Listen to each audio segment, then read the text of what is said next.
when you're working with these really complex people, I know myself, I take it on.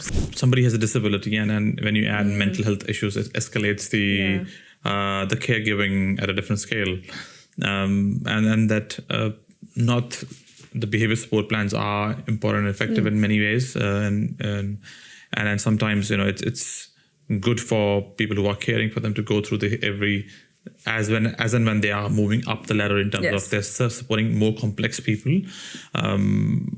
I think there has to be special, layers or levels of support workers in terms of training, content and material to upskill them, because sometimes things will happen. And in those moments, in those high pressure moments, it's hard to think logically. Sometimes we just can't. We go into fight or flight mode, and you just go, "I'm doing what I think is appropriate."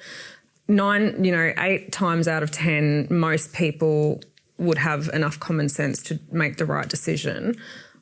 But as you said, it's almost like these really high needs participants, there needs to be a really specialised, I think, training, and not just training in how to support the participants, but how to protect yourself as a carer.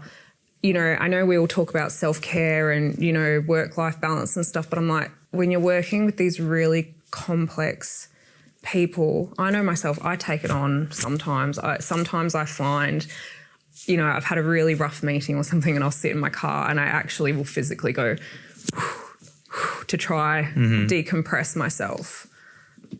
And I think a lot of people don't realise how important, and even that in itself needs to be a skill that kind of, I think, needs to be taught to people in this space, because we do take it on. It's heavy. Sometimes it's really heavy. Do you think care workers who've been working with high complex clients for longer term will also have, the way you work in police for 20 years, for 30 years, you have PTSD post or stress and anxiety and some kind of a trauma.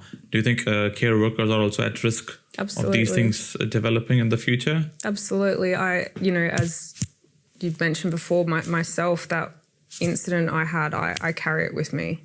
To be fair, I've probably actually not processed it that well myself. I've probably not taken the time I needed to actually process that.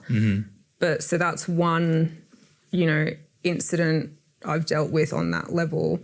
People who are dealing every day, with these,